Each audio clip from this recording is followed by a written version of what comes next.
Hi guys, welcome to part 3 of the video blog tutorial about making a glitch hop beat. We're going to look at breaks today. So first up, let's go and find some of our break samples.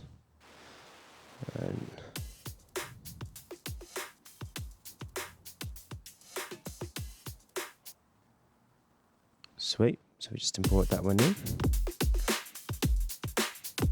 And then you can hear that it doesn't quite go. We'll get to all of that in a second. So the first thing we do is I'm just going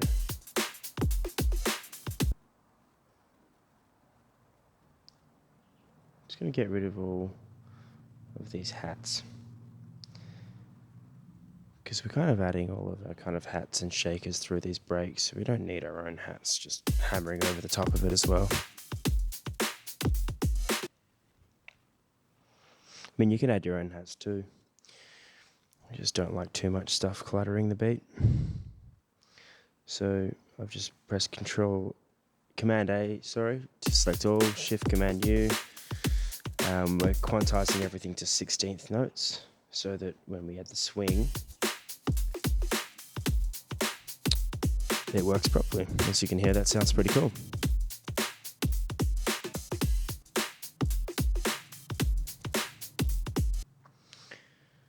Okay, so let's go in, grab a couple of compressors, and what we're going to do is create 2 sidechain compressors. One's compressing to the kicks, and the other to the snares, so that the kicks and the snares that we created can really punch through that mix, and what we're taking from all of the breaks is more like the shakers and the hats and all the other percussion. There's still a little bit of the kick and the snare through for character, but you really want the main punch coming from the ones you designed. Sweet, so Command G to put that into a group, and we just map out some macros here. So on the first compressor, we'll set these ratios first, but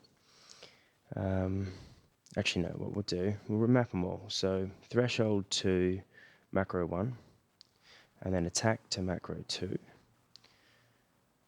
Release to macro 3, and ratio to macro 4. So that's for the kicks, and then we just do the same thing for macros 5 to 7 on the second compressor. Cool. So we just set these to default values so that when we save this rack, they're starting about where we want them. Now, the reason I've set the release quite low with this side chaining is because we're not trying to create a pumping effect. We're just trying to duck down the initial impact where the kicks and the snares are going to go. And so we can bring the look ahead to 10 milliseconds on both the compressors as well.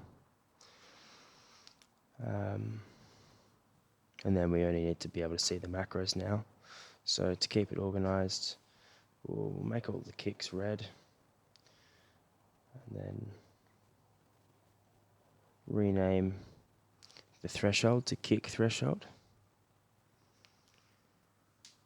And then we know all the red ones are kick. We do the same thing for the snares, so we have snare threshold.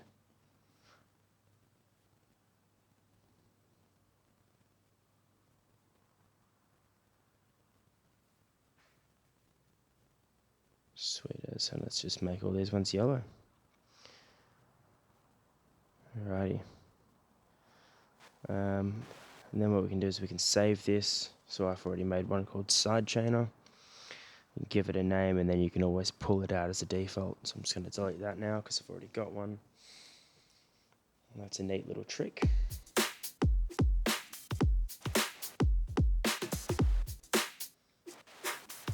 Just sew it off.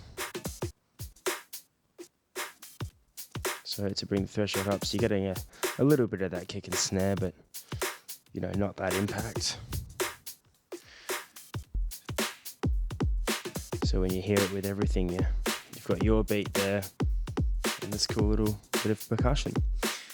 Now that kind of sounds okay, but I kind of like to add more breaks over the top. The first thing we'll do before we do that is cut out all the low frequencies, so when you're adding all these breaks, it's only your kicks that are coming through and they aren't fighting with each other or causing any phase issues.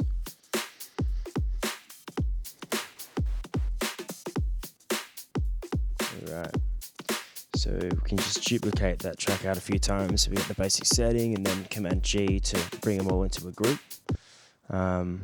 The cool thing with the group as well is you can just chuck that EQ over the whole group rather than the one EQ on all of the different breaks. I kind of like to keep separate side chainers though, just in case you want to change the settings for just a couple of the breaks. And then go through and listen to more loops to see what you want. That one's cool.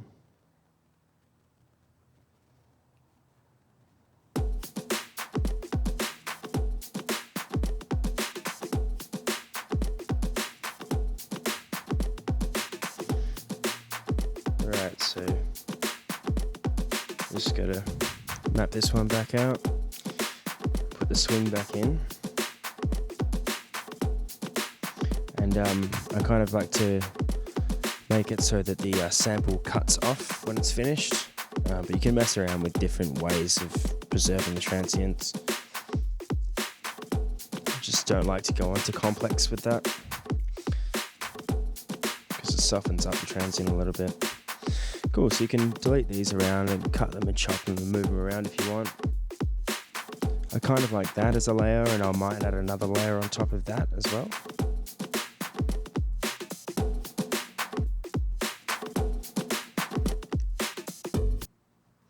Alrighty, so let's go listen to something else.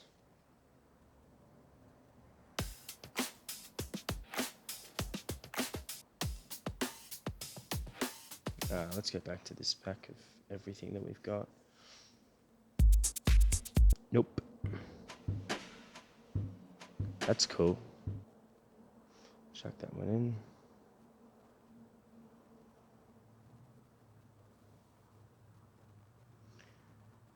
Same old process. Oh, I forgot to do that earlier, didn't I? Sweet.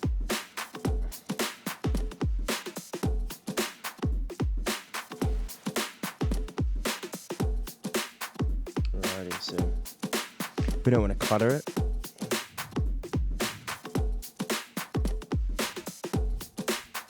Yeah, that's cool.